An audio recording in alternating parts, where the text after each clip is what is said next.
Hi, my name is Stephanie Bailey, and the story I'm going to be telling is titled Lost in the Woods. It is about the summer that I went to girls' church camp. I was about 14 and I'd never been camping before, and I didn't really know what to expect, but I figured 5 days, what's the worst that can happen? So here we go.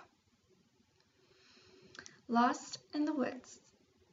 When I arrived to camp in southern Utah that June afternoon, I did not expect the rainy, cold conditions that would turn into snow overnight. The next few days are, a vague memory now, but I remember the snow and the cold and the boredom of being stuck in my tent all day for the next few days.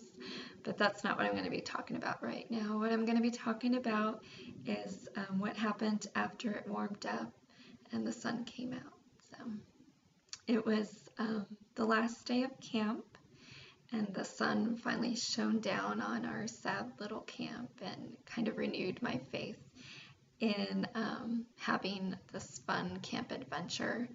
The camp leaders decided that we would go ahead as planned with our 4-mile hike. So we set out that afternoon and we hiked out to an outlook where we had a picnic lunch. Then after the picnic lunch, some of the girls that had been to camp the previous year took it upon themselves to lead us in our hike. So we started down from the outlook. We climbed down this pretty steep hill, and it had all these really cool big boulders down the hill. So I remember just jumping from boulder to boulder, and I thought how much fun it was and how fresh the air was and green and everything. Being from Vegas, I'm used to the desert, so it was a really cool experience. So once we all got down from that steep hill, we continued on with our hike, and we walked and we walked and we just kept walking. And after hours and hours, and it seeming like it had been too long of time had passed for our hike to still be going on, we came to the unanimous conclusion that we had to be lost in the woods. So one of the camp leaders, she's like, "Girls, please don't panic. We will get out of here, okay? We'll get back to camp."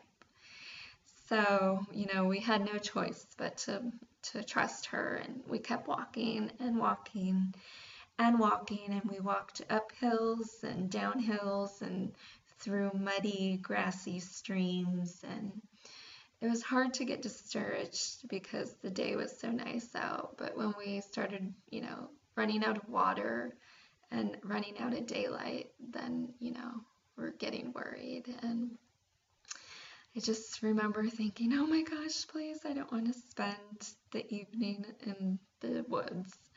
So one of the church ladies just like, girls, let's gather around, let's have a prayer and hope that it'll help us get out of this wilderness.